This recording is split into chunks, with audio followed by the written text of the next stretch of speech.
What's going on, people? It's SGZ here from the SpartanGameZone, and in this video I'll be showcasing my level 40 Chaos 20 Flash Freeze build, which can drop bosses effortlessly. We're maining the BrrZerker and are multi-classing with the Stabbo. You can take this build anywhere and can dish out some hefty damage as you go. Whether looking to deal damage conventionally or want to add some spice to the Wonderlands lasagna, then this build has you covered. I'll be explaining the skill trees, hero points and gear you'll want that work best with it, and how you can achieve its highest damage. If this video helped you out, I'd appreciate you helping me out by dropping a like. Feel free to subscribe if you'd like to, or you could even follow me on Twitter, and let's crack into it. We start with the skill trees, and as mentioned in the intro, I'm maining a BrrZerker and have Stabbo set as my secondary class, and there's a save file of this build in the description. Now as we move through, we want to be picking up anything that increases our damage, obviously, but we also want to be grabbing anything that increases our movement speed, as we will be dealing more damage the quicker we move. So to start with, we grab Ancestral Frost to increase our frost damage, which is something all BrrZerkers live and breathe by. We put the one in Unyielding to increase our survivability through health regeneration. We then grab Icebreaker to increase our damage against slowed or frozen enemies, and that works well with Cold Snap, which increases our frost efficiency, but also increases our movement speed, and those effects are doubled while enraged. We grab the full 5 in the Old Ways, which increases our damage the closer we are to enemies, and that works great with the Cursed Wit, which is the shield we'll be using. We also grab Blood Frenzy to extend our enrage timer by killing an enemy while it's active. We put 1 point in Relentless Rage, which is all we can do, and this one's optional, but I feel it's worth the 1 point. We grab all we can in Ancient Fury, which increases our area damage and maximum health, and that area damage is great for the method we'll be using, or one of the methods we'll be using for dropping bosses. And then that lets us grab Blood of the Fallen, the capstone, which increases our remaining action skill duration, or its cooldown, depending on if it's active or not. Speaking of action skills, the one we'll be using is from the Shadows, and I'll explain how that fits in later. To start in this tree, we grab the full Sock and Haste, which increases our movement speed after casting a spell. We also grab Arsenal to increase our melee spell and gun damage.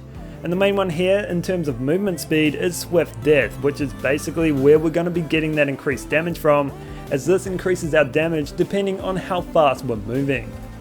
We also grab Exploit Their Weaknesses for some extra damage, and we also grab Sneak Attack for extra critical hit damage.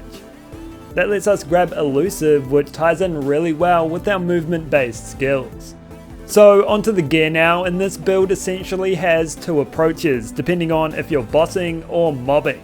Mobbing is a walk in the park, and I'll cover some good guns for that later, but while bossing, especially when getting maximum damage while bossing, it's a little more complicated, so we'll break that down first.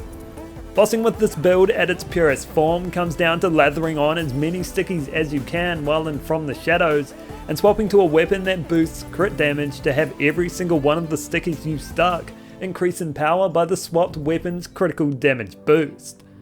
We're using the Buffmeister to provide us with buffs across the park, and the Cursed Wit too for that 100% bonus damage while shield is depleted, which also ties into the Old Ways and gives us a hefty increase in damage.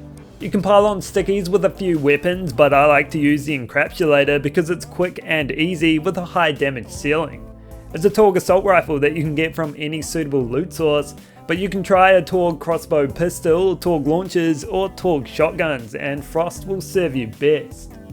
The Encapsulator is a great choice due to it firing multiple gyro jets per shot, and when you're looking for the best one, base damage isn't the key thing. Instead look for the larger mag size, which will raise its maximum damage potential the most. A mag size of 28 lets you fire a total of 30 stickies, which when all stuck on the same target, have their damage increased by 270%, as they each have their damage boosted by 9% per sticky. It can comfortably down bosses all on its own, no fancy tricks needed, made even easier with some rings or amulets with mag size boosts. The Universal Soldier is another way to increase your magazine by granting a 30% chance to completely refill it when you touch someone not so gently with a sharp object. I was able to do that mid-fight, which just melted through Parasite, but you could also try a Last Gasp, which regens your ammo while your shield is depleted, or even a chamois.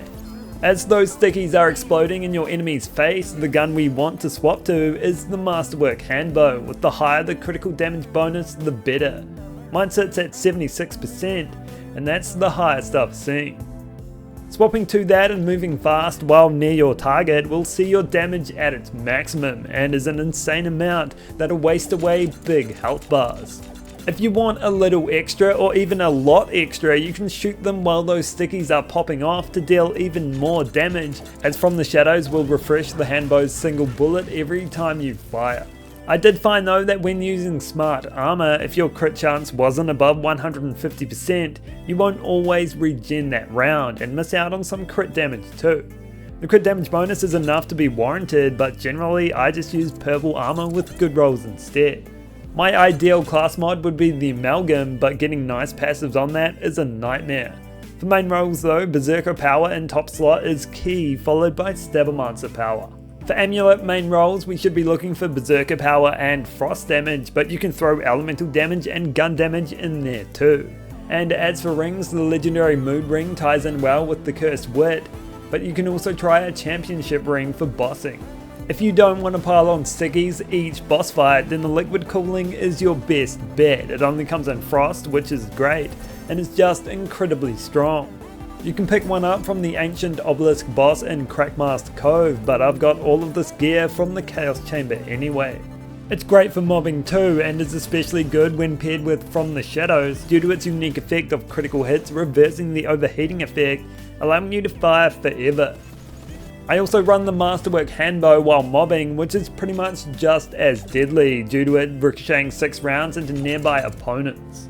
It can cut down groups of enemies incredibly quickly and is not an easy gun to mob with generally, but as I mentioned before, From the Shadows procs its refill effect every single time, so you can go out there and tear up mobs to your heart's content. With that in my third slot just behind the Encapsulator, I generally fill the number 1 with a Nightshade.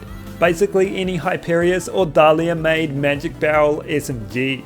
They always come in frost, fire multiple projectiles, and are just really powerful. None of the frost SMGs beat them, and I always have one slotted in there somewhere. I do sometimes swap it out with the Pixie spawning Bloodshot, which are great for maximizing your damage through move speed, as you can just chuck them out while flying through the arena, and they'll head out and clean up everyone they see. They actually got buffed earlier, so are even more powerful than shown here.